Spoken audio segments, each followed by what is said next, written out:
Heart patient को ये कहा जाता है कि पानी कम पीना है। हार्ट फेलियर और हार्ट अटैक में फ़र्क होता है।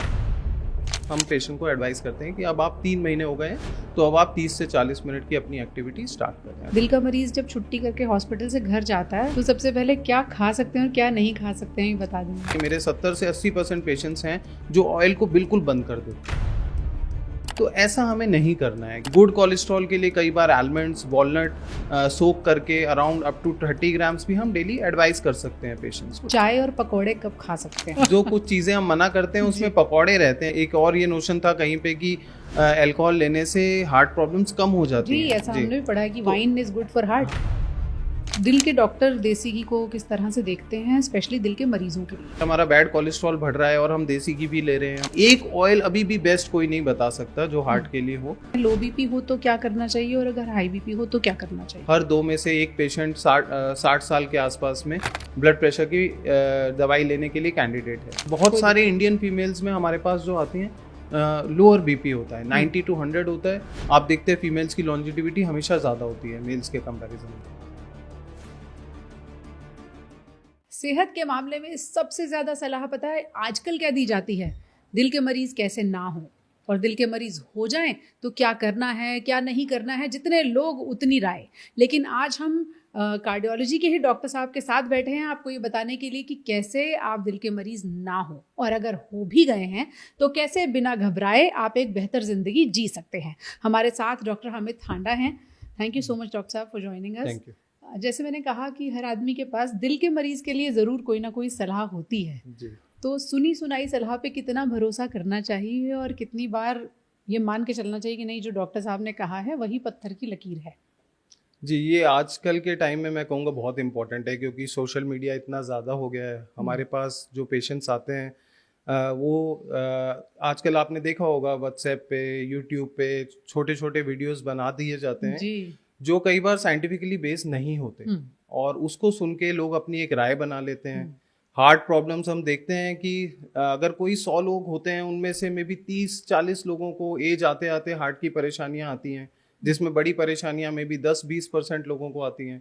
तो क्योंकि एक बड़ा 80-90% लोग उस राय से भी ठीक रहते हैं, तो वो एक मत बना लेते हैं कई बार कि ये सही तरीका है। आप लेकिन कभी देखते हैं वो रील्स वीडियोस हाँ, जिसमें हम भी आता है, देखते हैं, हम ये भी देखते खाएं हैं नहीं जी, आएगा हार्ट बिल्कुल अटैक। हम भी देखते हैं, और हमें कई बार लगता है कि शायद ये सब शायद इंडिया में ही चल सकता है।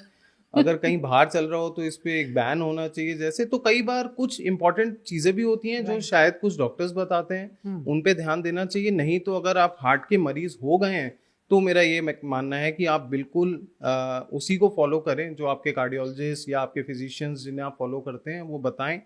बहुत बार ऐसा होता है हमारे साथ कि हमारे पेशेंट्स आते हैं, उनका इमरजेंसी हम ट्रीटमेंट करते हैं क्योंकि उस समय कोई ऑप्शन नहीं होता, और मैं आपको बताऊं तो 20 में से कोई 1 या 2 पेशेंट लॉस्ट टू फॉलोअप हो जाते हैं, और मोस्टली वो पेशेंट्स का आउटकम अच्छा नहीं होता। They start following some other type of medicine. So एक बार अगर आपको स्पेशली अगर हार्ट की परेशानी आ गई है तो फिर कार्डियोलॉजिस्ट की बात आपको लाइन टू लाइन मानना चाहिए।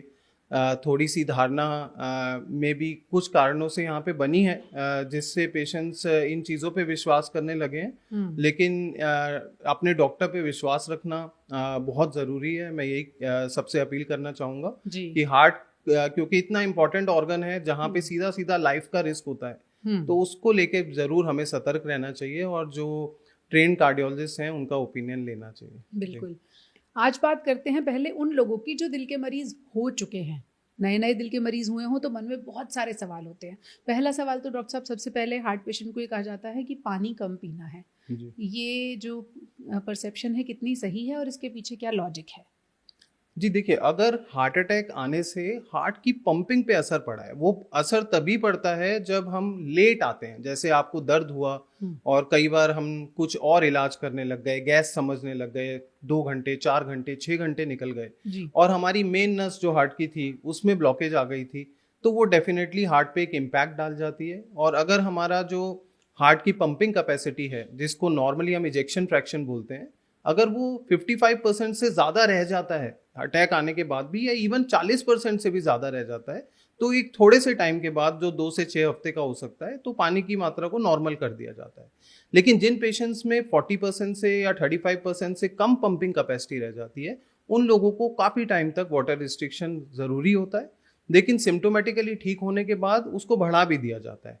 तो ये नोशन हर पेशेंट के लिए ठीक नहीं है, लेकिन जिनकी हार्ट की पंपिंग कैपेसिटी स्पेशली 35% से कम हो गई है, वहाँ काफ़ी टाइम तक हमें पानी की मात्रा को कंट्रोल करना पड़ता है। लेकिन सिम्टम्स बेटर होने से जो मेडिसिन हम देते हैं, हार्ट अपना ही एक रीमॉडलिंग करता है। अटैक आने के बाद धीरे धीरे हार्ट रीमॉडल होना शुरू होता है, जिसमें 6 महीना, साल, 2 साल लग जाता है। यानी वो और रिकवरी मोड में थोड़ा आप बोल सकते हैं उसे। और रीमॉडलिंग होने के बाद मेडिसिन के साथ ये पानी की क्वांटिटी को बढ़ा भी दिया जाता है। तो वही डॉक्टर का परामर्श लेना चाहिए इसमें, कार्डियोलॉजिस्ट का स्पेशली। यानी सबके लिए नहीं, सबके लिए जिनकी पंपिंग कैपेसिटी कॉम्प्रोमाइज बिल्कुल बिल्कुल सबके लिए कुछ नहीं, समय के लिए, उनको कुछ समय कितना कम? मोस्टली देखिए, जिनको बार बार हार्ट फेलियर से एडमिशंस होते हैं, हार्ट फेलियर और हार्ट अटैक में फर्क होता है। हार्ट फेलियर का मतलब है कि हार्ट कमजोर हो चुका है, या अटैक आने से पेशेंट हार्ट फेलियर में जा रहा है, मतलब हार्ट का इंटरनल प्रेशर बढ़ने से जो ब्लड है जो आगे जाना चाहिए वो कहीं फेफड़ों में जा रहा है। ऐसे पेशेंट्स में हम पानी की मात्रा को लगभग 1.5 लीटर रखने की सलाह देते हैं, जिनको 1 या 2 एडमिशंस रिसेंटली हो गए हो हार्ट फेलियर से और हार्ट की पंपिंग कैपेसिटी 35% से कम हो जी।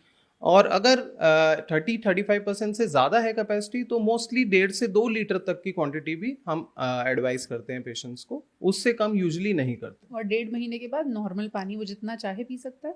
जी, अगर उसकी पंपिंग कैपेसिटी रिकवर कर जाती है या सिम्टोमेटिकली वो बेटर हो जाता है, तो उसकी पानी की मात्रा को बढ़ा देते हैं। अगर 40% से ऊपर पंपिंग कैपेसिटी हो जाती है, तो आप नॉर्मल जैसे आप पहले रहते थे, मोस्टली आप उस टाइप से रह सकते हैं। जी डॉक्टर आंडे, जो आप 45%, 50%, 55% कह रहे हैं, ये कह रहे हैं उन पेशेंट्स की जो दिल के मरीज हो गए जी। तो नॉर्मल इंसान का इजेक्शन फ्रैक्शन या पंपिंग कैपेसिटी कितनी होती होगी? जी, नॉर्मल लोगों की जो पंपिंग कैपेसिटी जैसे मैंने बताया वो 55% या उसके ऊपर होती है। बहुत ज्यादा भी नहीं होती, 55 से आप 70 मान लीजिए। जिन लोगों का बीपी हो जाता है, हार्ट की मांसपेशी ज्यादा मोटी हो जाती है, कई बार उनपे पंपिंग कैपेसिटी बढ़ जाती है।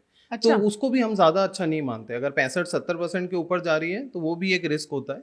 वो क्यों बढ़ जाती है? वो हार्ट की जो मांसपेशी है, जो मसल है, वो थिक हो जाती है, तो हाइपर कॉन्ट्रैक्टाइल हो जाता है हमारा जो हार्ट है।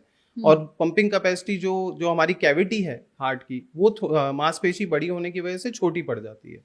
जिस कैविटी में ब्लड आता है बेसिकली, आप ऐसा मान लीजिए। अब क्योंकि वो छोटी पड़ गई है, मसल बड़ी है, तो वो हाइपर कॉन्ट्रैक्टाइल स्टेट में आ जाती है, इसलिए बड़ी। जिसका भी एक टाइप ऑफ हार्ट फेलियर आजकल बहुत कॉमन हो रहा है, जिसे हम heart failure with preserved ejection fraction बोलते हैं। मतलब हमारा इजेक्शन फ्रैक्शन तो ठीक है या ज्यादा है, और उसके बाद भी हमें हार्ट फेलियर सिम्टम्स हो रहे हैं। वो ज्यादातर हमारे वजन, बीपी और किडनी की परेशानियां इनसे रिलेटेड है। जितना हम समझते हैं मेडिकल साइंस ने जितना इम्प्रूव किया है, दिल के ट्रीटमेंट तो ज़्यादातर अब मिनिमली इन्वेजिव हो रहे हैं। उसमें हम देखते हैं कि बहुत ज़्यादा रिस्ट्रिक्शंस तो नहीं होती किसी प्रोसीजर के बाद, फिर भी शुरुआती 1-2 महीनों में दिल के मरीजों को क्या क्या रिस्ट्रिक्शंस होती हैं? जी बिल्कुल, आपने ठीक कहा कि रिस्ट्रिक्शंस बहुत कम। आपने देखा होगा बहुत सारी सेलिब्रिटीज, हम नाम नहीं लेंगे, जिन्हें स्टेंटिंग हुआ है और वो आप नॉर्मल काम कर रहे हैं, बिल्कुल जैसे हम नॉर्मल चलते हैं। और जिन लोगों को माइनर अटैक्स होते हैं, उनको तो विद इन 2 to 3 डेज ही कई बार हम अलाउ कर देते हैं नॉर्मल एक्टिविटीज के लिए, या अनस्टेबल एंजाइना जिसे बोलते हैं। जिसमें मेजर हार्ट अटैक्स होते हैं, वहाँ ये पीरियड लगभग 2 हफ्ते से 6 हफ्ते का रहता है रिकवरी का, जिसमें थोड़ी रिस्ट्रिक्टेड एक्टिविटी रहती है, जिसमें पहले 2 वीक्स के लिए ऑलमोस्ट कंप्लीट रेस्ट। आप ऐसे मानिए जैसे कोई फ्रैक्चर हो जाता है, तो हम बोन को बांध देते हैं, हम प्लास्टर लगा देते हैं। हार्ट को हम प्लास्टर नहीं लगा सकते। बोन की हीलिंग के लिए रेस्ट जरूरी है, वैसे ही हार्ट की हीलिंग, अगर हार्ट में चोट लगी है तो उसकी हीलिंग के लिए रेस्ट जरूरी है। तो इसलिए मेजर अटैक्स में डिस्चार्ज के बाद भी around a period of 2 weeks हम रेस्ट के लिए एडवाइस करते हैं, वो बहुत इंपॉर्टेंट है। 2 वीक्स के बाद ग्रेजुअली पेशेंट की अगेन पंपिंग कैपेसिटी कैसी है हार्ट की, उसके अकॉर्डिंगली रिकवरी पैटर्न रहता है मोस्टली। और वो पैटर्न किसी के लिए 4 हफ्ते तक, किसी के लिए 6 हफ्ते तक रहता है, जिसमें रिस्ट्रिक्शंस जैसे हमने बोला रेस्ट और एक पानी की क्वांटिटी, वो बहुत इंपॉर्टेंट रहते हैं। और ग्रेजुअली अपनी एक्टिविटी को बढ़ाना, एकदम से नहीं बढ़ाना। लोगों से थोड़ा कम मिलना, और स्पेशली बाहर का जो खाना पीना है वो बिल्कुल अवॉइड करना इस 6 वीक्स के पीरियड के लिए। और जहां तक हो सके कम से कम पॉल्यूशन और इन चीज़ों से, इन्फेक्शन के लिए प्रोन होते हैं ये पेशेंट्स उस टाइम पे, क्योंकि इम्यूनिटी वीक होती है।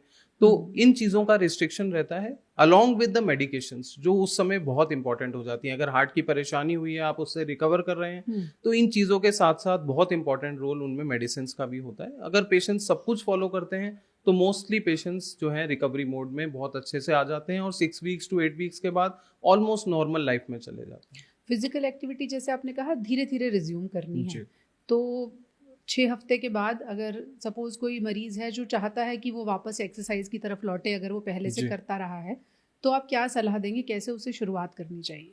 जी, अगेन देखिए इसमें वो पंपिंग कैपेसिटी का रोल रहेगा, लेकिन मोस्ट ऑफ द पेशेंट्स जैसे हम नॉर्मल लोगों को जिसको हार्ट की प्रॉब्लम नहीं भी है उनको भी हम मॉडरेट फिजिकल एक्टिविटी के लिए बोलते हैं। हैवी एक्सरसाइजेस के लिए हम वैसे भी मना करते हैं जो हार्ट के लिए बहुत प्रोटेक्टिव नहीं होती। जिन लोगों को कुछ गेम्स में जाना है या कुछ ऐसा इशू है तो उनको एक प्रॉपर इवैल्यूएशन के बाद अलाउ कर सकते हैं, लेकिन जैसे मॉडरेट फिजिकल एक्टिविटी है वो इन लोगों के लिए भी हम अलाउ कर देते हैं, लेकिन उसे ग्रेडेड फैशन में, जैसे आप पहले 15 से 20 मिनट स्टार्ट करेंगे और 2 वीक्स में अगर आप ठीक फील करते हैं तो जो सबके लिए रिकमेंडेशन है हमारा जो अराउंड 30 टू 40 मिनट्स का होता है डेली में, आप वॉक के लिए कह रहे हैं? जी, मोस्टली वॉकिंग इनिशियली, और उसके 2 हफ्ते के बाद इफ यू फील कंफर्टेबल वही 15 से 20 मिनट ब्रिस्क वॉकिंग, और फिर 1 महीने के बाद आप में भी उसको आधे घंटे से 40 मिनट की ब्रिस्क वॉकिंग भी कर सकते हैं।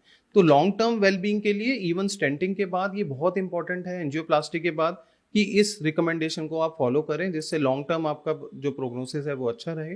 और 30 से 40 मिनट की जो नॉर्मल एक्टिविटी ब्रिस्क वॉकिंग हम एडवाइस करते हैं वो 6 हफ्ते के पीरियड के बाद मोस्टली और 6 हफ्ते उसको ग्रेडेड तरह से बढ़ा के हम पेशेंट को एडवाइस करते हैं कि अब आप 3 महीने हो गए हैं तो अब आप 30 से 40 मिनट की अपनी एक्टिविटी स्टार्ट करें अगर वो कंफर्टेबल है। एक्सरसाइज के मामले में संतुलन बहुत जरूरी है। नहीं करने वालों को नुकसान होता है क्या, जो बिल्कुल एक्सरसाइज नहीं करे?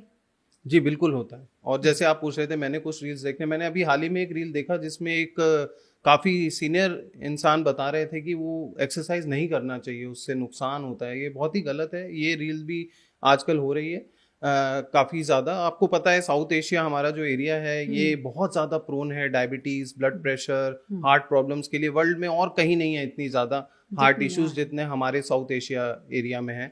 तो इसलिए एक्सरसाइज का बहुत बहुत इंपॉर्टेंट फैक्टर है। अगर आप एक्सरसाइज करते हैं तो आप मान लीजिए कि आप अपना रिस्क को, चाहे और रिस्क फैक्टर्स हों भी, तो भी आप उसे 1/4 से एटलीस्ट आप कट कर दे रहे हैं। तो वही मॉडरेट फिजिकल एक्टिविटी जो 30 से 40 मिनट की ब्रिस्क वॉक बोल सकते हैं आप, किसी के लिए वो जॉगिंग हो सकती है, किसी के लिए ब्रिस्क वॉक हो सकती है, वो अगर आप करते हैं तो आप हार्ट अटैक को काफ़ी पीछे छोड़ सकते हैं अगर आप इसमें कंसिस्टेंट रहते हैं। कंसिस्टेंसी बहुत इंपॉर्टेंट है कि आप वीक में 5 बार या 6 बार इसे ज़रूर फॉलो करें, और ये बहुत बहुत बेनिफिशियल होती है हर एस्पेक्ट। दिल के मरीजों के लिए जो मैं समझ पा रही हूँ, वॉकिंग सबसे सेफ एक्सरसाइज है। उसके अलावा वो क्या है जो सेफली कर सकते हैं?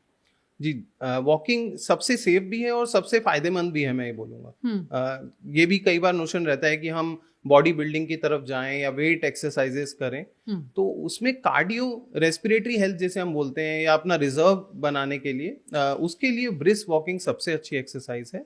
ऑल्दो लॉन्ग टर्म में अगर हम देखें, अगर हमें एंड्योरेंस देखना है, हमें आर्थराइटिस, ऑस्टियोपोरोसिस के रिस्क भी कम करने हैं, तो हमें थोड़ा काम अपनी मसल स्ट्रेंथनिंग पे भी करना चाहिए।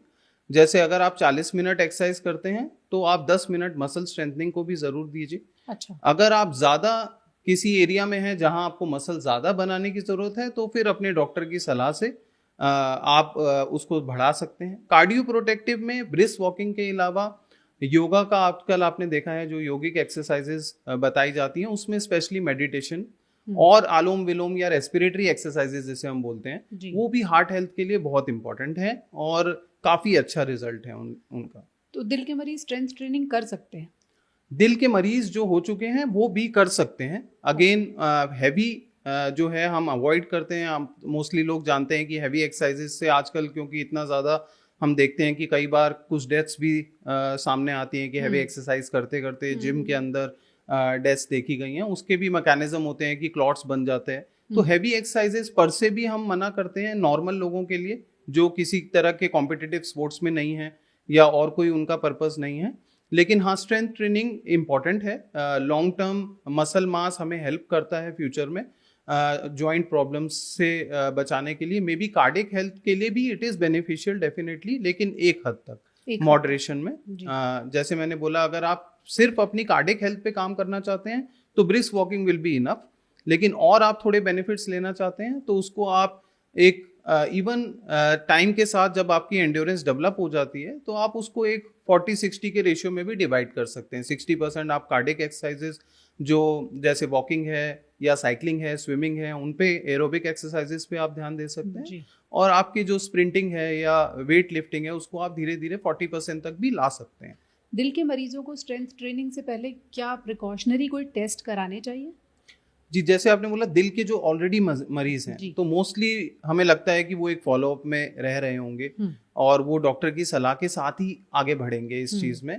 तो डेफिनेटली अगर कुछ लंबा गैप आ चुका है तो नॉर्मल जो हमारे टेस्ट होते हैं जिसे हम इकोकार्डियोग्राफी बोलते हैं या ट्रेडमिल टेस्टिंग है, वो हम यूजुअली एडवाइस करते हैं पोस्ट स्टेंटिंग, पोस्ट एंजियोप्लास्टी जो कार्डियक पेशेंट्स हैं हमारे, उनको हम फॉलोअप में रखते हैं और इनके बेसिस पे ही हम एडवाइस करते हैं कि वो कितनी स्ट्रेंथ ट्रेनिंग कर सकते हैं। और वो बहुत इंपॉर्टेंट है। अगर आप ऑलरेडी हार्ट के पेशेंट हैं तो बिना ये टेस्ट कराए आप स्ट्रेंथ ट्रेनिंग मस्ट स्टार्ट करिए, जो डॉक्टर एडवाइस करता है वही करिए। और एटलीस्ट अगर आप बिल्कुल अच्छा भी कर रहे हैं लाइफ में, सब कुछ नॉर्मल है, तो एटलीस्ट ईयरली इन टेस्ट को दोबारा हमें जरूर कराना चाहिए और ईयरली फॉलोअप्स मैंडेटरी हैं। ऑल्दो 6 मंथली जो हार्ट के पेशेंट हैं जो बिल्कुल स्टेबल स्टेट में चले गए हैं, उनको आइडियली 6 मंथली फॉलोअप्स या एटलीस्ट ईयरली फॉलोअप्स लेना चाहिए। जो बिल्कुल ठीक चल रहे हैं, जो बिल्कुल ठीक चल रहे हैं, जो बिल्कुल ठीक चल रहे हैं। ये तो अब हमने लोगों को मेहनत वाला काम तो बता दिया।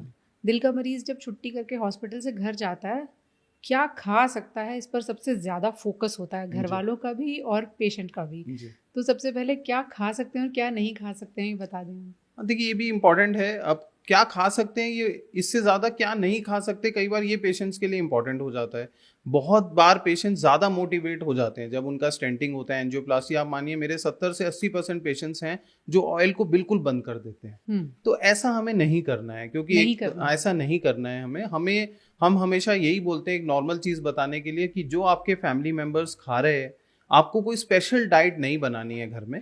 हाँ, तो जो आपका नॉर्मल जो इंडियन डाइट है, जैसे हम बोलते हैं कि आप जो खाते आ रहे हैं बहुत सालों उसको एकदम से चेंज नहीं कर सकते, क्योंकि आपके बहुत सारे मेडिसिन ऐड हो जाते हैं। मेडिसिन से कुछ ना कुछ साइड इफेक्ट्स और वीकनेस जरूर होती है। मेडिसिन को टाइट करने के लिए, साइड इफेक्ट्स कम होने के लिए एटलीस्ट 1 से 3 महीना लग जाता है बॉडी को एडजस्ट करने में। और उसी के ऊपर अगर हम बहुत ज्यादा डाइटरी रिस्ट्रिक्शंस कर देते हैं, स्पेशली ऑयल को बिल्कुल 0% पे ले आते हैं पेशेंट्स, तो वीकनेस एक बहुत बड़ा इशू आता है पेशेंट्स में। कई बार ब्लड प्रेशर्स ड्रॉप होने लगते हैं। तो पेशेंट्स को एक बैलेंस डाइट जैसे वो पहले ले रहे थे, जिसमें ऑयल बहुत ज्यादा ना हो, ऑयल 1 से 2 चम्मच जैसे हम एडवाइस करते हैं कि आपके कुकिंग मीडियम में ऑयल की मात्रा जितना आप कम रख सकें, रीयूज ना करें ऑयल को, और चेंज करके अगर आप ऑयल यूज कर सकें तो वो बेस्ट माना जाता है। उस चीज को आप फॉलो जरूर करें। नमक आप कम से कम खाएं, एडिड सॉल्ट ज्यादा ना लें, मीठी चीजें ज्यादा ना लें, बाहर का खाना अवॉइड करें, मॉडरेशन में खाएं। जैसे आपको 100 भूख है तो आप 80% अपने स्टमक फिल करेंगे, थोड़ा लाइट रखेंगे खाने को, लेकिन कोई भी नॉर्मल वेजिटेबल्स, रोटी जो हम नॉर्मली खाते आ रहे हैं उनको बिल्कुल बंद करने की जरूरत नहीं होती। एक बैलेंस डाइट में फ्रूट्स और फाइबर्स का भी रोल रहता है, तो वो भी हम एडवाइस करते हैं कि आप लें। और गुड कोलेस्ट्रॉल के लिए कई बार आलमंड्स, वॉलनट सोक करके अराउंड अप टू 30 ग्राम्स भी हम डेली एडवाइस कर सकते हैं पेशेंट्स को। तो बहुत ड्रास्टिक चेंजेस नहीं करना चाहिए। डाइट से हार्ट की प्रॉब्लम बनती भी सालों में है, अगर सिर्फ डाइट रिस्क फैक्टर है। और हमारा जो लॉन्ग टर्म गोल है एंजियोप्लास्टी के बाद, वो ये है कि रिकरेंट इवेंट्स ना हो। तो वो एक लॉन्ग टर्म पर्सपेक्टिव है, जिसे बहुत इनिशियली पहले 1 से 3 महीने में बहुत ज्यादा लागू नहीं करना चाहिए। जब आप अपनी नॉर्मल एक्टिविटीज में वापस आ चुके हैं, तब उस पर आप थोड़ा ज्यादा स्ट्रिक्ट हो सकते हैं, ज्यादा डिसिप्लिन में आ सकते हैं, क्योंकि वो लॉन्ग टर्म बेनिफिट्स देगा। लोग तो ऐसा सोचते हैं कि अभी हॉस्पिटल से आए हैं, अभी रिस्ट्रिक्टेड रखते हैं, बाद में हम दिल खोल के खा लेंगे। ऐसा होता है। तो बाद में वो कई बार अपनी स्मोकिंग भी स्टार्ट कर देते हैं और बाद में डाइट थोड़ा भूल जाते हैं। तो वो हम ज्यादा बोलते हैं, और स्पेशली आजकल के एस्पेक्ट में जहाँ पे यंग पेशेंट्स को ये प्रॉब्लम आ रही है। जब हम 60 से 70 साल में एंजियोप्लास्टी करते हैं तो हमें लॉन्ग टर्म पर्सपेक्टिव 10-20 साल का चाहिए, और अगर हम 40 साल में एंजियोप्लास्टी कर रहे हैं किसी की, तो वहां हमें अभी 30-40 साल आगे जाना है, जहां पे डिसिप्लिन इन लाइफ बहुत इंपॉर्टेंट हो जाता है। आज हमारे almost 30-40% patients less age group में है, 45 साल से कम, 40 साल से कम, बहुत सारे पेशेंट्स हैं जो 20 से 30% ब्रैकेट में आ जाएंगे। तो इन लोगों को डिसिप्लिन ज्यादा चाहिए। इन लोगों के लिए मेडिसिन लेना भी एक चैलेंज होता है। यंग पेशेंट्स मेडिसिन नहीं लेना चाहते, तो डिसिप्लिन में रहना, डाइट रिस्ट्रिक्शंस रखना, ये बहुत इंपॉर्टेंट हो जाता है स्पेशली यंग पेशेंट्स के लिए। तो दिल के यंग मरीजों के लिए थोड़ा सा सिंप्लीफाई करके मैं अगर आपसे ये सवाल पूछूं, हॉस्पिटल से छुट्टी होने के बाद चाय और पकौड़े कब खा सकते हैं वो? छुट्टी होने के बाद देखिए चाय का ये रहता है कि चाय और पकौड़े मिला के ना खाए जाएं तो बहुत अच्छा है। जो कुछ चीजें हम मना करते हैं उसमें पकौड़े रहते हैं, जो भी चीज डीप फ्राई करके बनती है उससे हम थोड़ा अवॉइड करते हैं, क्योंकि वहां पे ट्रांस फैट्स आ जाते हैं जो हार्ट के लिए बहुत बुरे माने जाते हैं। तो पकौड़े एक चीज है, जैसे पूरी है, पकौड़े है जो डीप फ्राई करके बन रहे हैं, उन्हें थोड़ा अवॉइड करना है। टी कॉफी हम 1 या 2 बार एडवाइस करते हैं कि पेशेंट्स ले सकते हैं। अच्छा। तो टी आप चाहे पहले दिन से भी ले लीजिए, लेकिन 1 या 2 बार, क्योंकि उसमें कैफीन रहता है और सब्सटेंसेस हैं जो बीपी पे थोड़ा असर डाल सकती हैं। तो बहुत हैवी अमाउंट में हमें नहीं लेना है। पकौड़े एक ऐसी चीज है जो बहुत ही, अगर आपको बहुत पसंद है तो आप कभी ले लिया, आपने कभी महीने में या 2 महीने में एक बार ले लिया या मौसम में ले लिया, लेकिन हाँ डेली में तो हम एडवाइस ये तो आप जेनरस अलाउंस दे रहे हैं। महीने में एक बार तो जेनरस, महीने में भी मॉडरेट जिनको बहुत पसंद है 2 पकौड़े हाँ इतना बोल सकते हैं जस्ट टेस्ट के लिए, आपके पुराने टेस्ट के लिए, वो शायद इतना नुकसान नहीं करेगा।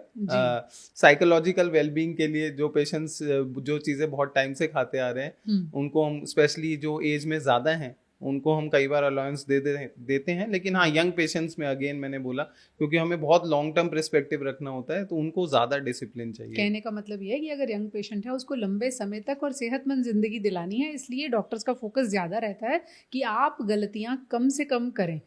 अब यंग पेशेंट की बात हो ही रही है, तो फिर वहीं आती हूँ कि हॉस्पिटल से छुट्टी हुई है, एल्कोहल कब से ले सकते हैं? पूछते होंगे मरीज आपसे? जी पूछते हैं। तो देखिए एक पर्सपेक्टिव हमारा जो है, बहुत सारी गाइडलाइंस हमारी वेस्टर्न वर्ल्ड से आती हैं, जहाँ पे आपको पता है एटमॉस्फेयर बहुत ठंडा है, बॉडी बिल्ड पेशेंट्स का काफ़ी अलग है हमसे, एथनिसिटी इतनी रिस्क की नहीं है, तो वहाँ पे वो मॉडरेट अमाउंट्स में अल्कोहल अलाउ करते हैं, वो भी इतना अर्ली नहीं। अगेन फर्स्ट जिनका हार्ट की पंपिंग कैपेसिटी पे असर पड़ा हो, उसमें 4 to 6 वीक्स का हम पूरा एब्स्टिनेंस बोलते हैं पेशेंट्स को करने के लिए जी। और अकॉर्डिंग टू वेस्टर्न गाइडलाइंस उसके बाद 30 to 60 ml की अलाउंस एक दी गई थी। ऑल्दो इंडियन पेशेंट्स में ये भी मोस्टली ज्यादा होता है डेली के बेसिस पे, तो इंडियन पेशेंट्स में हमारा एडवाइस इसको वीकली करने के लिए हो जाता है कि आप 30 या 60 ml वीकली 6 हफ्ते के बाद में भी, अगर आपको बहुत जरूरी है लेना, उसको एडिक्शन की तरह कभी भी नहीं देख सकते। अल्कोहल में जरूरी जैसा कुछ होता है?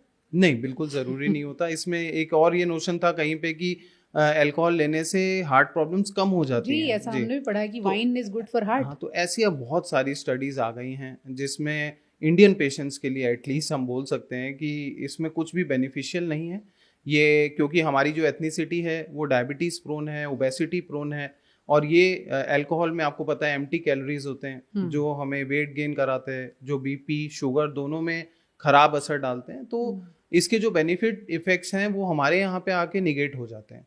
तो इंडियन पेशेंट्स के रिस्पेक्ट में ये मोस्टली धारणा हमारी वेस्टर्न गाइडलाइंस, वेस्टर्न पर्सपेक्टिव से बनी है। एथनिसिटी बहुत इंपॉर्टेंट होती है। कई बार हमने देखा कुछ हमारे राज्य हैं जैसे केरला है जहाँ पे कोकोनट ऑयल यूज करते हैं लेकिन हार्ट प्रॉब्लम्स इतने नहीं होते। तो बहुत लोगों ने कोकोनट ऑयल नॉर्थ में ट्राई करने की कोशिश की लेकिन वो नहीं हुआ। कोकोनट ऑयल ज्यादा लेने से यहाँ पे बहुत नुकसान हुआ लोगों को, कोलेस्ट्रॉल बढ़ा, हार्ट की प्रॉब्लम्स बढ़ी, इस तरह की भी स्टडीज हैं। तो अगेन हम एथनिसिटी को बोलते हैं कि आप रिस्पेक्ट करिए, आपकी जो प्रिमिटिव प्रैक्टिसेस चली आ रही हैं उनको एकदम से मत चेंज करिए। तो वो बहुत इंपॉर्टेंट है। और ये सारा जो नोशन आया है हमारा अल्कोहल को लेके, आप देख रहे हैं प्रचलन बहुत बढ़ रहा है अब अल्कोहल का, दिन बाय दिन स्मोकिंग अल्कोहल बढ़ता जा रहा है इंडिया में। ये ज्यादातर वेस्टर्न पर्सपेक्टिव की वजह से है। इसी वजह से वेस्टर्न डाइट जैसे जैसे लास्ट 20-30 साल में हमारे यहाँ पे आई है, फास्ट फूड्स यहाँ पे आए हैं, तो इन सब का असर अब हमें दिखाई देने पड़ रहा है। और अगर हमने नहीं ध्यान दिया तो ये और बढ़ता चला जाएगा और 1-2 जनरेशंस पे इम्पैक्ट डालेगा। तो इसलिए ये बहुत इंपॉर्टेंट है कि हम वेस्टर्न गाइडलाइंस को बहुत ब्लाइंडली फॉलो नहीं करें। जहाँ पे हमारे अलग पर्सपेक्टिव हैं वहाँ देखें। उस रिस्पेक्ट में अल्कोहल को मैं एक स्ट्रिक्ट नो मानता हूँ हमारे इंडियन पर्सपेक्टिव में। लेकिन अगर बहुत ज़्यादा सोशलाइजेशन के हिसाब से देखें तो पर वीक में भी 30 to 60 ml अलाउंस हम कर देते हैं आफ्टर अराउंड 6 वीक्स जब पेशेंट को ये अटैक का इशू आता है। आपने केरल की बात की जहाँ कोकोनट ऑयल बहुत यूज होता है। नॉर्थ में देसी घी को लेकर एक फैसिनेशन है लोगों में और कुछ लोग मानते हैं उससे ताकत आती है। दिल के डॉक्टर देसी घी को किस तरह से देखते हैं, स्पेशली दिल के मरीजों के लिए? जी अगेन ये थोड़ा वही कंट्रोवर्शियल इशू आ जाता है। देसी घी एज सच अगर उसके आप कंटेंट्स देखेंगे तो वो बहुत ज़्यादा सैचुरेटेड फैट से भरा होता है। मे बी कुछ स्टडीज़ में कुछ घी प्रोडक्ट्स में 70%, कहीं 90% तक भी सैचुरेटेड फैट पाया गया है, लेकिन उसमें कहीं लिनोलिक एसिड जो हमारे अनसैचुरेटेड फैटी एसिड्स हैं, बीटा कैरोटीन है जो एंटीऑक्सीडेंट है, वो भी पाए गए हैं। तो जो लोग मेहनत करते हैं, इसलिए हम बोलते हैं जो लोग फिजिकल एक्टिविटी करते हैं और वो अपनी प्रिमिटिव प्रैक्टिसेस में इसको लेते आ रहे हैं, उनकी फैमिली हिस्ट्रीज में ऐसा कुछ नहीं है, वो इसको कंटिन्यू भी कर सकते हैं। और ये बहुत खराब बिल्कुल नहीं है जिन लोगों को ऑलरेडी। लेकिन जो लोग नहीं ले रहे हैं उनको हम एडिशन करने के लिए इतनी ज़्यादा सलाह नहीं देते हैं। जिन लोगों का स्पेशली बैड कोलेस्ट्रॉल जो एलडीएल कोलेस्ट्रॉल बढ़ता है जी, और जिन लोगों को फ्रेश कार्डिक इवेंट्स हुए हों, उनके लिए अलाउंस हमारा घी के लिए 1 या 2 टी स्पून का है, मतलब 5 से 10 ग्राम का, उतना आप ले सकते हैं। लेकिन आपके प्रिमिटिव प्रैक्टिसेस हैं, स्पेशली वो लोग जो 1 से 2 घंटे की फिजिकल एक्टिविटी डेली कर लेते हैं, उनके लिए बेनिफिशियल है। कुछ स्टडीज में हार्ट के लिए भी, और कुछ ज़्यादा स्टडीज़ में आपके ऑस्टियोपोरोसिस, आर्थराइटिस, इन चीज़ों के लिए ज़्यादा बेनिफिशियल है। अगेन एक चीज़ कभी भी पूरा नुकसान नहीं करती अगर हम इसको मॉडरेशन में लेंगे। लेकिन अगर हमारी बहुत सारी चीज़ें इकट्ठी हो जाती है, हमारा बैड कोलेस्ट्रॉल बढ़ रहा है और हम देसी घी भी ले रहे हैं, हमारा बीपी बढ़ रहा है, डायबिटीज़ बढ़ रहा है, और हम सोचेंगे कि देसी घी खाने से सब कुछ ठीक होगा, जहाँ मल्टीपल रिस्क फैक्टर्स आएंगे वहाँ देसी घी भी नुकसान करेगा। जहाँ आपके बाकी रिस्क फैक्टर्स प्रोटेक्टेड हैं वहाँ में भी आप मॉडरेट क्वांटिटी में इसे ले सकते हैं। इसके कुछ बेनिफिशियल इफेक्ट्स भी हैं और कुछ हानिकारक एस्पेक्ट्स भी हैं। दोनों को थोड़ा मॉडरेशन में अलाउड है, चेंज करना हमेशा प्रेफर्ड है। तो जैसे इंडियन कुकिंग में है, कहीं देसी घी इस्तेमाल होता है, कहीं सरसों का तेल, उसी बिल्कुल तरह से उसी बिल्कुल प्रैक्टिस वही को चेंज करना। इवन हमारे जो अमेरिकन हार्ट एसोसिएशन है उसने भी माना है, ऑयल को लेके 3-4 चीजें माना है। एक ऑयल अभी भी बेस्ट कोई नहीं बता सकता जो हार्ट के लिए हो। कुछ चीजें हैं कि सैचुरेटेड ऑयल को हमें अवॉइड करना है पोस्ट कार्डिक पेशेंट्स में, हमें चेंज करना है ऑयल को। कभी आप सरसों का तेल ले सकते हैं, कभी आप देसी घी ले सकते हैं, कभी आप रिफाइंड में भी सनफ्लावर या सैफ्लावर ऑयल ले सकते हैं। तो चेंज करना हमेशा बेनिफिशियल माना है, कम क्वांटिटी रखना हमेशा बेनिफिशियल माना है, और ट्रेडिशनल प्रैक्टिसेस को रिस्पेक्ट करना भी इम्पोर्टेंट माना है। बिल्कुल। दिल के मरीजों को ब्लड प्रेशर कंट्रोल में रखने की बहुत सलाह दी जाती है। लो बीपी होने पर लोग कहते हैं कि कॉफ़ी पी लो तो ठीक हो जाएगा। ऐसे ही हाई बीपी को लेकर भी अपने अपने नोशन है। लो बीपी हो तो क्या करना चाहिए, और अगर हाई बीपी हो तो क्या करना चाहिए? देखिए वही है कि अगर लो बीपी, वैसे लो हमारे यहाँ हम ये मानते हैं as cardiologist, the lower the better, हम तो ये मानते हैं हमेशा। अच्छा, अगर आप अच्छा फील कर रहे हैं, अगर आपका बीपी 90 या 100 है और आपको कोई प्रॉब्लम फील नहीं हो रही, आपको कोई चक्कर नहीं आ रहा, आपको कोई वीकनेस नहीं है, आप अपना डे टू डे एक्टिविटीज बहुत अच्छे से कर रहे हैं, तो वो बीपी आपके लिए बहुत अच्छा है। आपकी लॉन्जिटिविटी और भी ज्यादा रहेगी, चाहे वो 60-90 दिखा रहा है। 60-90 भी। बहुत सारे इंडियन फीमेल्स में हमारे पास जो आती हैं लोअर बीपी होता है, 90 to 100 होता है। आप देखते हैं फीमेल्स की लॉन्जिटिविटी हमेशा ज्यादा होती है मेल्स के कंपैरिजन में। मेल्स में बीपी हमेशा थोड़ा हायर साइड पे होता है और एज के साथ और बढ़ता है, मेनोपॉज के बाद फीमेल्स में भी बढ़ता है। तो लोअर द बेटर एक बहुत इंपॉर्टेंट वर्ड है हमारे लिए। तो अगर आपको लो बीपी कुछ परेशानी नहीं दे रहा है तो आपको कुछ करने की जरूरत नहीं है। लेकिन अगर आपको वीकनेस हो रही है, आपको बहुत थकान हो जाती है बहुत जल्दी, और बीपी आपका लोअर साइड पे है, फिर हम कुछ जरूर इसमें बोलते हैं कि आप अपने लाइफस्टाइल में चेंजेस कर सकते हैं, जिसमें बहुत इंपॉर्टेंट होता है हाइड्रेशन अच्छा रखना। बहुत हल्के मात्रा में आप मॉडरेशन में सॉल्ट इंटेक को कई बार बढ़ा सकते हैं, जिसमें अगेन जैसे आपने बोला लाइम वाटर में थोड़ा सॉल्ट लेना। हाइड्रेशन एक टाइम से लेते रहना, 1 से 1.5 घंटे पे पानी लेते रहना इंपॉर्टेंट हो जाता है।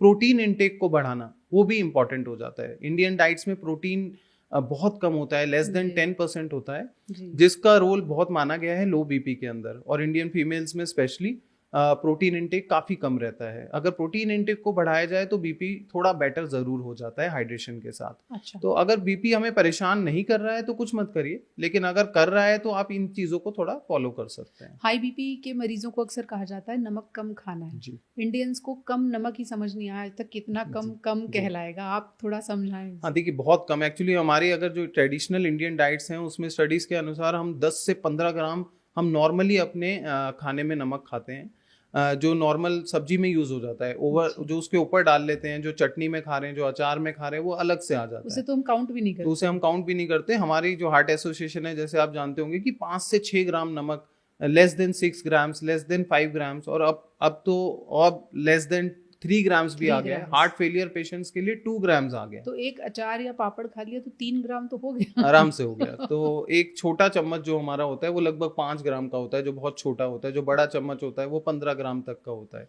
तो आप इस हिसाब से देख सकते हैं कि जो सॉल्ट है उसे हमें काफ़ी कट करने की ज़रूरत है।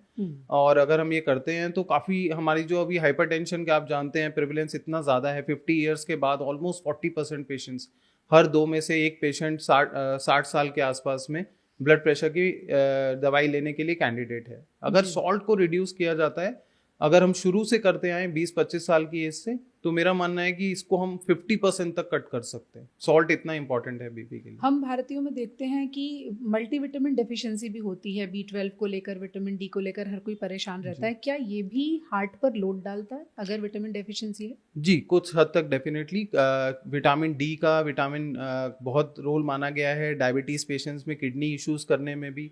जहाँ भी किडनी इश्यूज़ बनते हैं, हार्मोनल चेंजेस होते हैं, हार्ट में भी रीमॉडलिंग में इसके असर देखे गए हैं। तो विटामिन डी की कमी काफ़ी प्रेवलेंट है इंडिया में, डिस्पाइट कि यहाँ बहुत ज़्यादा सनशाइन होता है, लेकिन उतना ज़्यादा सनशाइन लोग ले नहीं पा रहे हैं शायद आजकल लाइफस्टाइल की वजह से। और विटामिन B12 थोड़ा वेजिटेरियन डाइट की वजह से और थोड़े कई बार डाइजेस्टिव इश्यूज़ की वजह से इसकी कमी काफ़ी प्रेवलेंट है। विटामिन डी की कमी तो हमारी जो क्लिनिकल हम अगर देखें तो 80-90% पेशेंट्स में हमें मिल जाती है।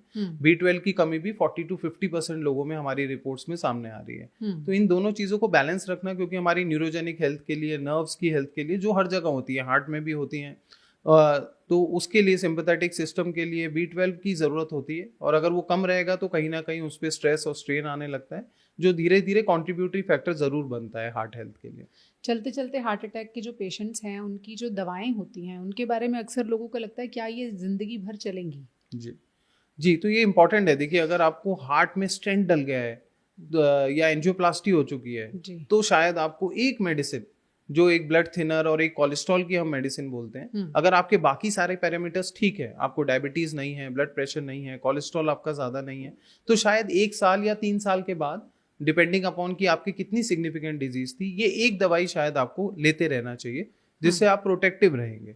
तो वो ऑलमोस्ट शायद लाइफ लॉन्ग है। लेकिन अगर आपको और रिस्क फैक्टर्स हैं, जैसे डायबिटीज है, ब्लड प्रेशर है, तो फिर 1-2 दवाइयाँ और इसमें ज़रूर ऐड हो जाती है। और ये मोस्टली इरिवर्सिबल है। लेकिन अगर आप अपने लाइफस्टाइल पे काम करते हैं, हमने देखा है 10-20% ऑफ पेशेंट्स बीपी और डायबिटीज की दवाइयाँ छोड़ भी पाते हैं, लेकिन उसके लिए दवाई में कंसिस्टेंसी और आपके लाइफस्टाइल चेंजेस में कंसिस्टेंसी, जहां पेशेंट्स दवाई छोड़ने लगते हैं बीच बीच में अपने आप बिना डॉक्टर की सलाह से, वहां फ्लक्चुएशंस आते हैं और ये कभी अचीव नहीं हो पाता। तो जैसे आपने कहा कोलेस्ट्रॉल की दवा और ब्लड थिनर वो तो मिनिमम है जो चलेगी, लॉन्ग टर्म में क्या इनके भी कुछ साइड इफेक्ट्स होते हैं और क्या उनको किसी तरह से कंट्रोल किया जा सकता है? देखिए, साइड इफेक्ट्स बहुत मिनिमम है। दवाई हम हमेशा तभी देते हैं जब हमारा रिस्क बेनिफिट रेशियो हमेशा बेनिफिट के फेवर में होता है। तो रिस्क इन दवाइयों के, ऐसे पेशेंट्स हैं हमारे पास आज जो 40-40, 50-50 साल से ये मेडिसिन खा रहे हैं, किसी ऑर्गन पे इनका बुरा असर नहीं होता। किसी पेशेंट्स की टेंडेंसीज होती हैं कि वो ब्लीडिंग के लिए ज़्यादा प्रोन होते हैं, तो कुछ पेशेंट्स में अगर हम 100 लोगों में ब्लड थिनर देते हैं तो किसी 1 या 2 लोगों में कई बार कोई ब्लीडिंग इश्यूज हो सकते हैं। ऑल्दो ये दवाइयाँ मिनिमम टू मिनिमम डोज में रखी जाती हैं, जिनके बहुत बहुत रेयरली मैं बोलूँगा कि कोई 250 या 300 पेशेंट्स में कई बार कोई मे भी साइड इफेक्ट मिल जाए। लेकिन वही है कि हमारा रिस्क बेनिफिट रेशियो जो है वो इतना स्ट्रांगली इनके फेवर में है कि अगर हम 249 पेशेंट्स को बेनिफिट दे रहे हैं और एक पेशेंट हमारा रिस्क पे है, तो उसको हमें एक्सेप्ट करना पड़ता है। तो हाँ, 100 में से किसी एक में, 200 में से किसी एक पेशेंट में मे बी कई बार ये कुछ एक इशू ला सकता है जो अनइंटेंशनल हो, जो एक साइड इफेक्ट की तरह आ जाए, लेकिन इससे ज़्यादा बिल्कुल भी नहीं। इससे ज़्यादा बिल्कुल नहीं है। तो दवाएं कितनी कम होंगी ये आप पर डिपेंड करता है। कोलेस्ट्रॉल, ब्लड थिनर, 1 या 2 दवा, अगर आपका लाइफस्टाइल पूरी तरह से ठीक है, पैरामीटर्स कंट्रोल में है, आप अच्छी जीवन शैली बिताते हैं, तो दिल की बीमारी के बावजूद आप वो सब कर सकते हैं जो कोई आम इंसान कर सकता है। अपनी दवाओं को कम से कम रखना आपके हाथ में है। डॉक्टर के फॉलोअप में पूरी तरह ठीक है तो साल में 1 बार भी रहेंगे तो भी काम चल जाएगा। Thank you so much doctor साहब हमसे जुड़ने के लिए। आई एम श्योर दिल के बहुत सारे मरीज राहत की सांस लेंगे। Thank you.